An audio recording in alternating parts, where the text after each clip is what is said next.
Okay. Thank you, Mayor. Appreciate it much time this afternoon. I'm Cameron Schweiss with Archer Eldridge, for those of you who have not met. The intention for this meeting today was to kind of bring the utility supervisors in for a final look at the development plans that have been submitted. Obviously open that up to any board members, which became a public meeting, but really the intention today was to give an update on the status of the development plans and the review comments that have been circulated around the utility supervisors for a final look, and then kind of talk about next steps. So just a very quick reminder, phase one of the development received a preliminary plat approval back earlier in 2025 in the spring.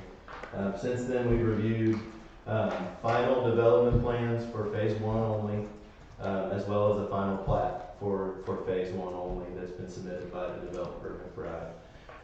We are on version 3 of our comment review letter. So since September, we've reviewed plans, we've provided comments. This would be the third comment letter.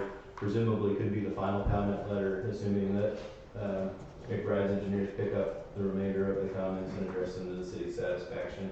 And then from that standpoint, from that point forward, then we'd move through, or McBride would petition the city to move through the formal approval process of phase one. So at this time, the plat has not been approved, final plat has not been approved, final development plans have not been approved.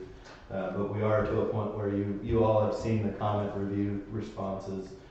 We're down to, a few pages of coordination items left. So, with that in mind, wanted to make sure all the utility supervisors had a chance to kind of speak any final piece or any final comments that they might have that would need to get relayed back to McBride and their engineers so that those can all get picked up. And they can submit a final development plan package and final plat that can be considered to the city for approval. So really that's where we are today. In the background, we've been coordinating with each of the individual utility departments, as to how phase one gets served. We've provided some preliminary electric system layouts specific to phase one, since the city is responsible for providing that infrastructure. We've coordinated some layouts and some easements with the gas department, which are reflected in the letter that you all have seen. But ultimately, there's been a lot of coordination back and forth over the past few months as we get closer to knowing that that final package is going to be in front of council, in the coming weeks or months. Just wanted to make sure everyone had a chance to review those comments. Make sure there's no additional comments that you want to see picked up on the city's behalf before that correspondence goes back to McBride officially. So really, I have no predetermined agenda today. This was intended to be kind of a utility workshop meeting. I think it was advertised as a informational session, so there's no public comment intended for today. But ultimately, as things go through the approval process, this will end up in front of the Board of Aldermen at a regular meeting, and there would be opportunity for citizens participation at that time. Any questions from the board or anything you'd like me to touch on beyond that? I have copies of the latest plans that are related to the comment review letter that you have. So I have copies of the latest preliminary or final development plans that have been submitted, the final plat, as well as some of the electric and gas system layout drawings that we've prepared on the city's behalf as well, if there are any questions. I suppose the supervisors should probably, if they have any questions, first. Whatever Cameron wants. Yeah, so I think, I've met with each department individually over the last few months. If any of you all have any additional comments that, either aren't reflected in our layout drawings or that you're not seeing in these plans, by all means, we can talk about that now or, in the next few days. I can meet with you guys individually and answer any questions. Happy to do that. Hey, Cameron, are we going to have, I'm sorry. Phase one, as far as pole aerial, that easement in the area. So one of the comments, that brings up a good point. So one of the open items relative to the development plans, there is an easement that was delineated during the preliminary plat approval and during the original version of the development agreement. easement necessary along the eastern boundary of this property that is outside of phase one that's necessary for the city to get overhead electric to phase one of the development. That's been identified as in the development agreement as that the developer would grant that to you. That's addressed in that common review letter and it's shown on this plan. So assuming that McBride doesn't have an issue with that easement would be granted as part of the final plat approval for this phase, even though it's not, that area is not technically included in phase one. So that would be one of the only anomalies. Most all of the work is being done on the north side, around what they're calling phase one off of McLeod. But the overhead electric extension is the one caveat to that, where we are reserving an easement to get overhead up the eastern boundary. That's the most economical way for the city to get power in there, and it is negotiated previously. Street lighting, is that in? Yes, Has so there, there are comments on that lane? So, the development agreement, in its, approved form, required the developer to, if they required anything beyond your normal streetlights on wood poles, that they would, provide the fixtures and the poles to the city for installation, since it's customary for the city to install those. So we've asked that, they have provided a pole. It's kind of an Ameren standard pole, assuming that that's readily available. Pole that you guys could replace if there was ever any issues. We've requested a fixture cut sheet in this review letter that you've seen from the developer to review. And they're requesting that you have at least a nominal amount of attic stock that Andy and the electric department, we've asked for 10%, can keep on hand, so that, if for some reason those fixtures were obsolete a few years from now and you had to replace one, we can match it one for one. And those would be included, as inventory at the end of each phase. Can I ask a question concerning those? In the future, on those lights, say we have set all the poles that are in there right now, how much stock will we have? And if we run out of stock, who's gonna pay for the new upgrades if they're no longer available? So I think, that is not, necessarily addressed in the development agreement, but when the developer provides you with the poles and the fixtures to install, and when that infrastructure is, and the attic stock, so the additional, we're asking for 10% of fixtures, assuming that, these LED lights should have a longer lifespan, shouldn't need continual maintenance, but you always have, there's always that chance of having issues. That would be up to the city to pick a light fixture. If it happens 10 years from now, they don't make that anymore. That would be up to the city to replace it with. I think if we do 10% of the poles, I don't think you're gonna have any problems, because poles, they're like a concrete base, they're not gonna go bad. But as far as the light fixture, those do change, seem like every 5 years, they like changing those. I was just getting at, if they become unavailable and they look different than the rest, there's nothing written in requiring us to start. To try to match it. You got any questions as far as? Not worth it, appreciate it. Okay. Did you have anything else, Andy, at all?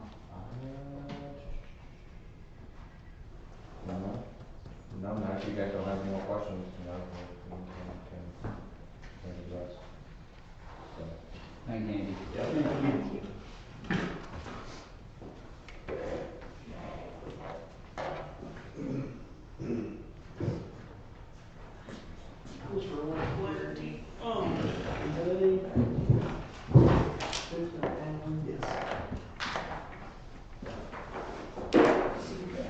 So, related to the sewer department, just as a little information, we met on site several times with AJ. We met with the contractor who's doing some of the rough grading, talked through this. The plan was modified by Cochran Engineering. So Cochran Engineering is doing the final plating and the engineering on behalf of McBride. So we have had some correspondence with them back and forth as McBride's representative on the engineering side. They made a change dated November 17th that was submitted to the city on the 24th of November relative to manhole locations at the tie-in location at the downstream end of the subdivision, where it ties into the city sewer system, and add a manhole kind of realign that. So that is the information that we've reviewed in your packets is current as of November 24th. And that's for phase one? That is for phase one.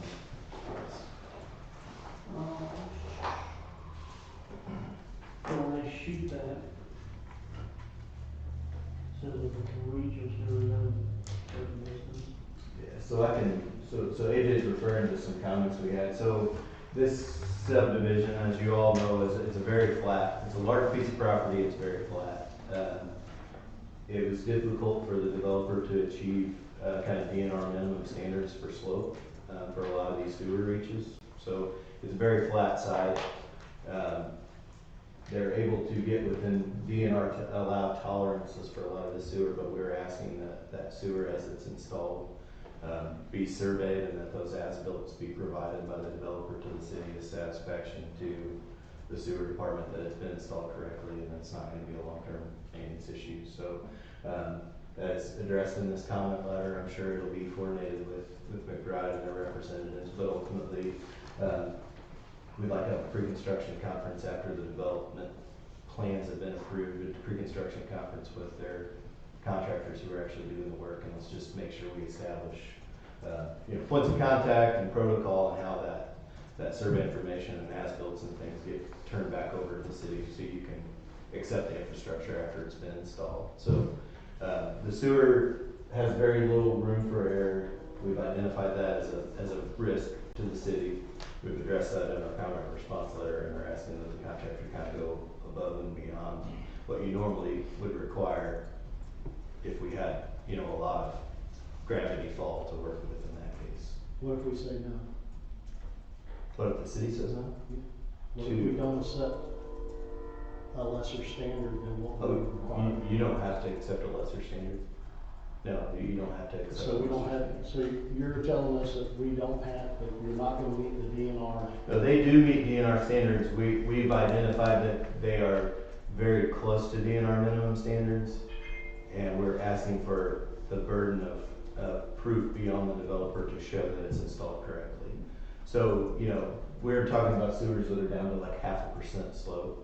So we have to shoot. It's extremely flat. So, a lot of times a 4-foot level tells the story. AJ could be out there, check 1 out of every 10 sections. We know it's flowing downhill and it's good. In this particular area, it's at kind of the downhill end of the subdivision and it's very flat. So we've identified that as being a risk. We've asked the developer to ensure that it's done correctly so the city can accept it. And so there's certain tolerances that are allowed. But if they don't meet that, it would be on them to bring it to your standards before you accept it. It's their burden. Yes, sir. Yeah, you don't accept it until we have satisfaction that it's done correctly.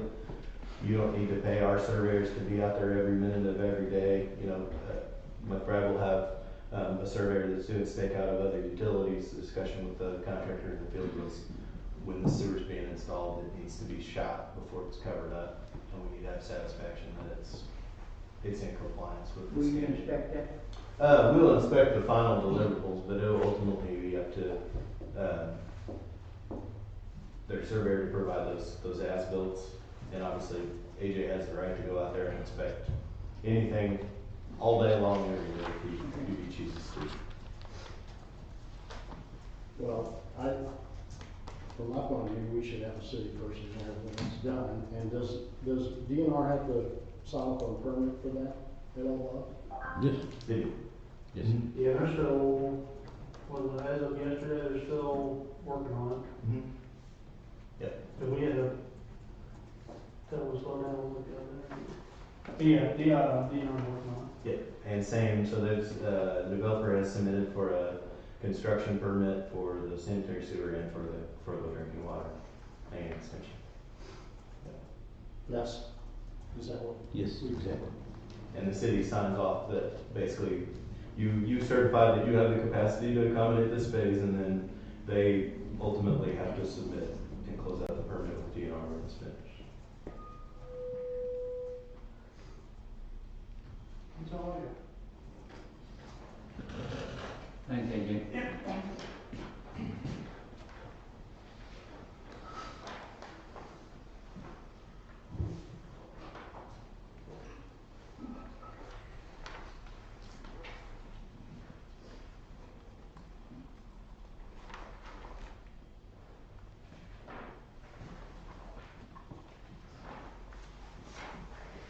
Any other questions for me?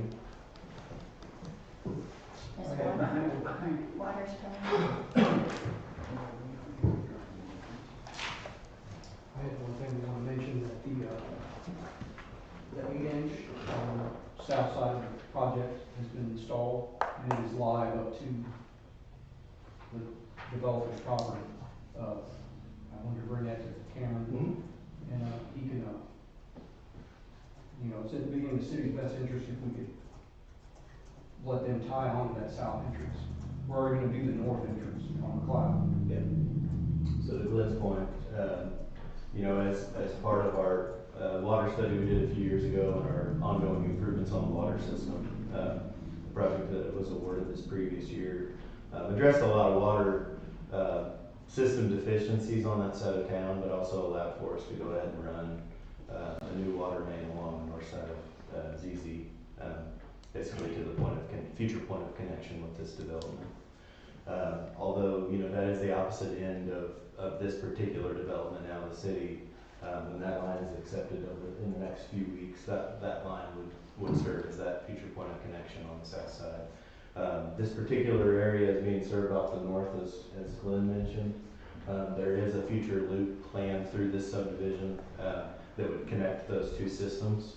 Obviously, that's not necessarily required at this time, but it is in the city's best interest. The sooner that those 2 points connect, the better the system works and the better connection you have on either side. So, that's a lot of that work is outside of this particular phase, but the work that's being done this year, as part of the city water project, ultimately will benefit that whole side of town and will loop through this subdivision. And that's all I have, is just make you aware that that line is live. We still have to do the connections and take the old line out. We have a lot to do on that project. So, Thank you, Glenn. Appreciate it.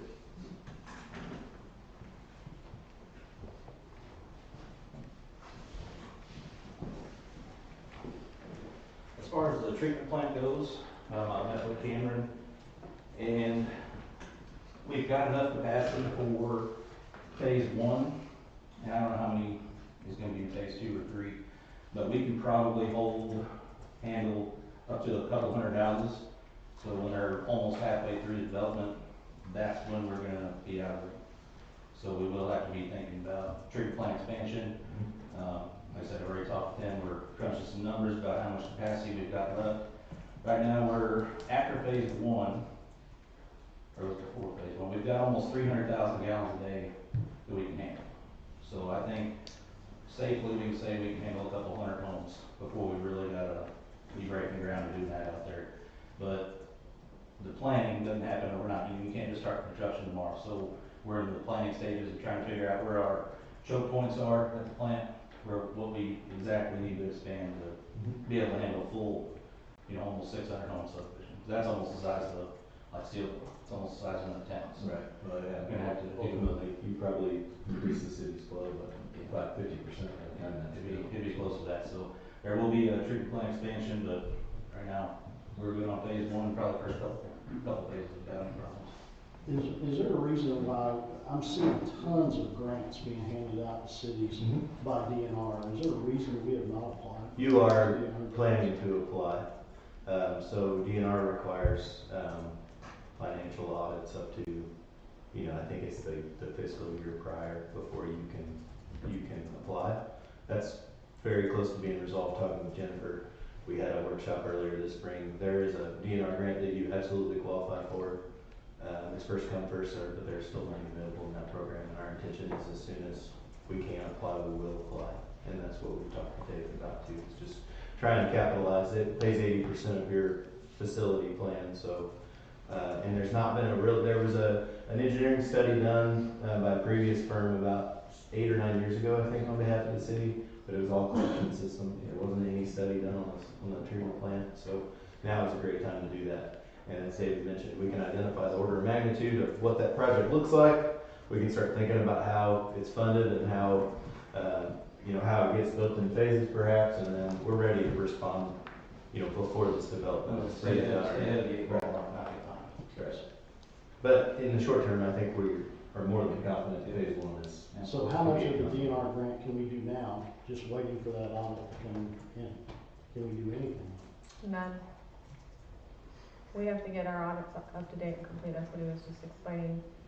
No grant can be applied for. So where are we at with the audit? We have one, 24 is scheduled for the 1st of January. He is in school board audits right now.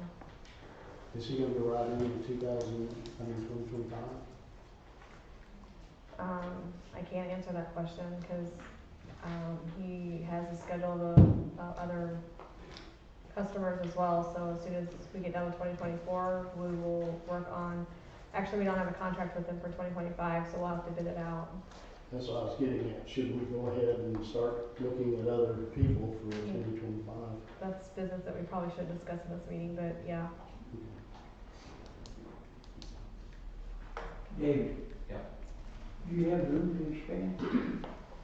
We've got enough city property out there, I think. Do you still got the property? Yeah, we still got all that property out there, I think Yeah, we enough can to make it work. expand? I think there's some underutilized areas Yeah, there, even within the existing footprint. I When didn't David- know if we're gonna need that property or not, so, No, we got plenty of property out there, I think we should be good. all right. Thank you. David.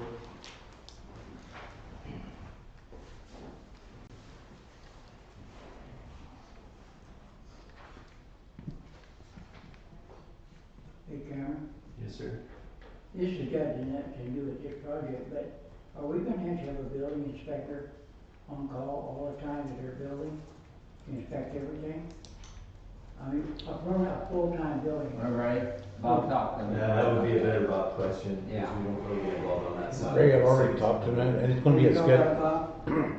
Yes, when they pull a building permit with the city, they're the ones that have to schedule with us at that point. Okay.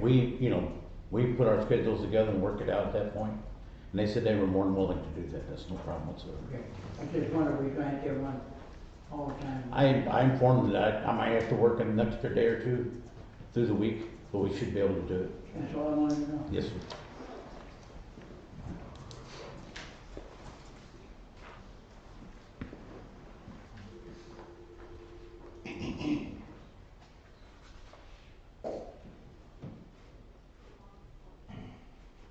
What else you got? That's all I had for today. I would happy Thank to you. answer any questions. Bill, did you have anything? No, I've talked to him on everything we had for compactions tests and everything on roads and Yeah. everything already, so. So, and to that point, just to bring the council on board, or up to speed on what we've talked about with Bill, they are proposing concrete streets in the subdivision. We have at least some cautious concerns about subgrade and kind of how those roads are built, so, in our plan reviews, we required a certain level of compaction testing and reporting to be done and turned in, to the city as work progresses, so that, and for some proof rolls to be done as in stages as well, which Bill will be able to look at and ask for at any time. But ultimately, we've asked for kind of an extra layer of oversight and testing on that material below the street, just so we don't end up with maintenance issues on the city's part. What's the timeline? What's the timeline when they started construction? The schedule that we were provided several months ago showed, I think a late winter or early spring start on utilities and a lot of the road crossings. Okay. I think there's an appetite to speed that up, but ultimately, I think the city's position, from what I talked with Bob about last week, is that, no infrastructure goes in until council approves the final development plans and the final plat. So, it would be up to you all to decide if you wanted to deviate from that position, but ultimately, unless you waive that requirement, we will expect to see a final plat, development plan approved before they start. Late winter, early spring? You're welcome to ask these folks behind me, they probably know a lot better than I do, but a lot of the dates I saw were in, like February and March and beyond for the utility work. Okay. No, I expected that, I didn't want. Okay. I've got a couple of questions, Ken. Should we have problems, I watched, I looked at your drainage thing that was, that you put out for all the wastewater and runoff water and everything.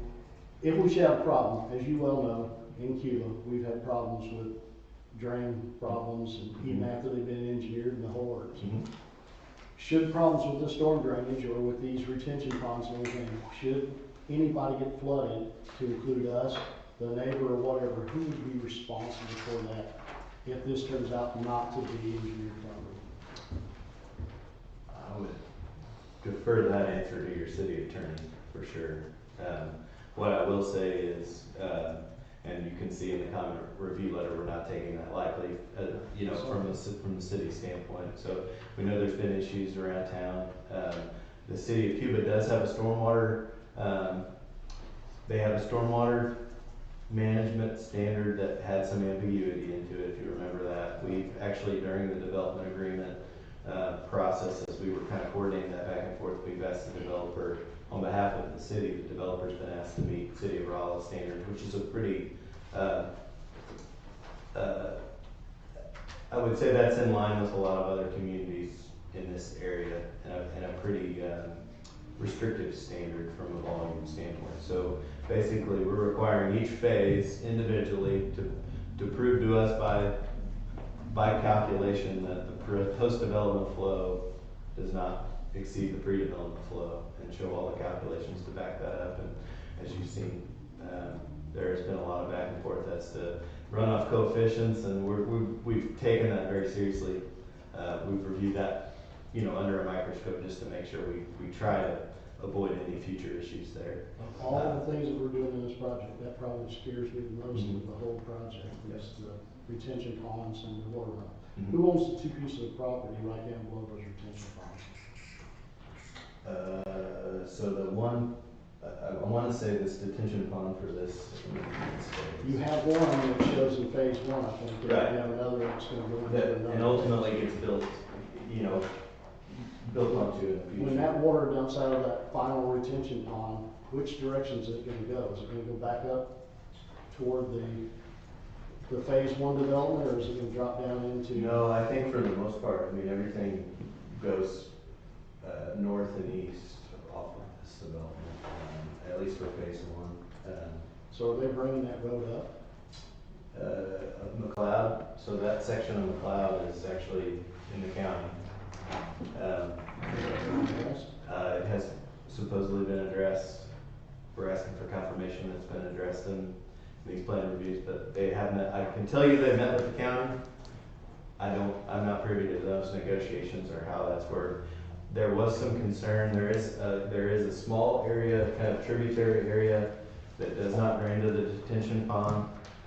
We have asked for proof by calculations that that existing ditch on the cloud can handle it, and that, you know, if there is any grading or deepening of that ditch, that it's done as part of this project to avoid any issues on McLeod, you know, adjacent to this subdivision. It's very flat right now. The ditching is not great. McLeod is not in great shape. There's a section of it that's in the city, as you know, as you come in, but a good bit of this is in the county, including where they tie in. And they're having conversations with the county, between the developer and the county. I don't know what the context of all those conversations has been, but I'm sure these guys can answer that question. There are concerns about the housing area that's across the street from McLeod. Because I've been personally talked to by a number of those people that are extremely worried that when all of this whole project is done, there's no way that drainage area is gonna handle the amount of water that's gonna come off of that. And it's coming toward them. That's why I'm saying we need some kind of guarantee somehow that we're not on the hooks for this like we have been for all these other developments that have gone in or problems that have been addressed. Along those same lines, some of those neighbors sent me some requests. One is, so we might as well address them now while we're talking about them. What time does work start at that work site? It's been starting before 7 o'clock, and people are complaining about the backup keepers with the excavation equipment and stuff that's been going on out there.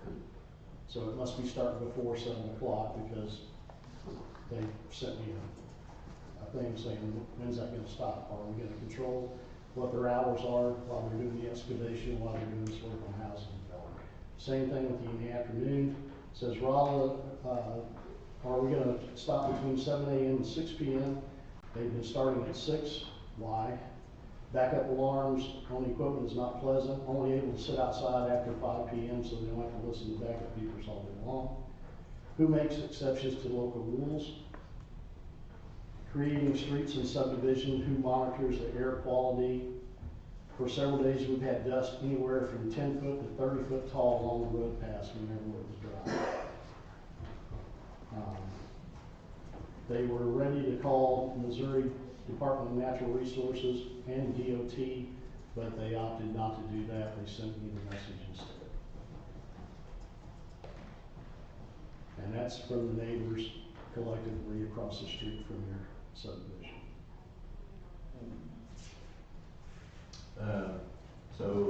Bob, I don't know if you have, is there a city policy for work hours? I'm not aware of one up there. Check with the chief, but there's actually an ordinance, 8 o'clock is the normal starting period. There's an ordinance we'll follow. Yeah. Absolutely. And I can speak probably very generally on the dust control. So in the DNR comment, so this developer, obviously, it's anything over an acre in the state of Missouri requires a site-specific land disturbance permit to be applied for. Developer has done that through the state, so the state is their permitting authority there. That does require certain accommodations be made for construction entrances to keep from tracking on the roads, and obviously MoDOT is very, very concerned about that as well as we move toward it. Route 66. So there would be some requirements, especially, it's dust right now being talked about, but mud certainly can become an issue. But the developers is absolutely responsible for containing that, making sure that, if they're tracking on the road, it would be up to, some of the city's gonna have to enforce that, but they would be responsible for sweeping the streets or doing things like that to keep it tidy outside. So, and that's the same, that's true for Cuba, Missouri, or any other location around the state. I don't know, Bob, if you have anything else you'd want to add to that, or if you guys would want to address that concern now. Yeah, I mean, we're used to sweeping streets, keeping streets clean, following, erosion control, best practices and stuff. And the city typically does, periodic inspections and provides us with those, and we address those issues. So, and we'll address the working time. I'm sure it's not your first rodeo, Right. And that's why I told them, make them not aware that they're bothering you, So I just want you to address it since they sent it to us. Good. Utility easement. Once the housing area is done, the utility easement, is that gonna be grass?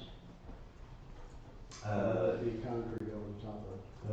Depends on the area. There will be some sidewalks over the top of some of the utility easements, but for the most part, I would say. This goes north side of, I can't read that, probably Barleyfield Road or something like that. That is the other thing to mention. There's been some discussion, I think, with the developer about street names. Ultimately, they've got to provide street names for your approval before the plat is approved, so that is one of the things we did. I would say, generally speaking, if a utility easement is not under a sidewalk, then it's grass and And who will maintain that per your HOA?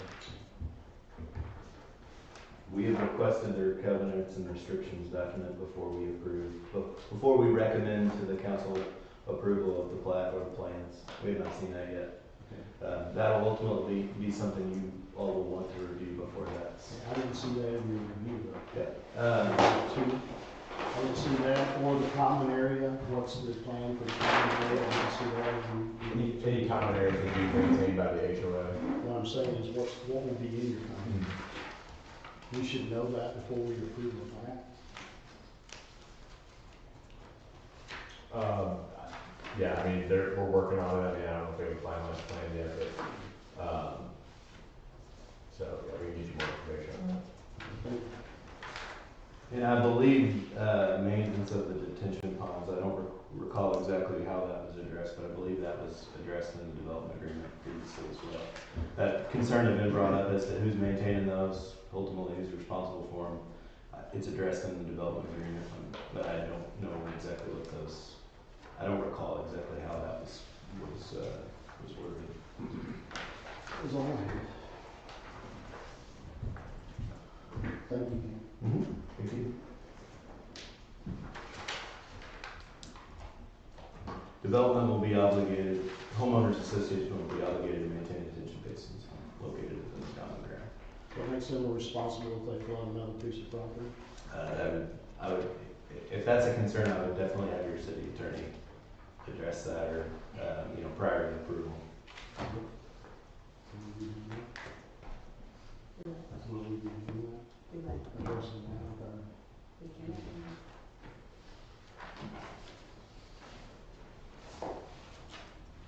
Is that all? I think so. Well, thank you. No, thank you all, I appreciate it.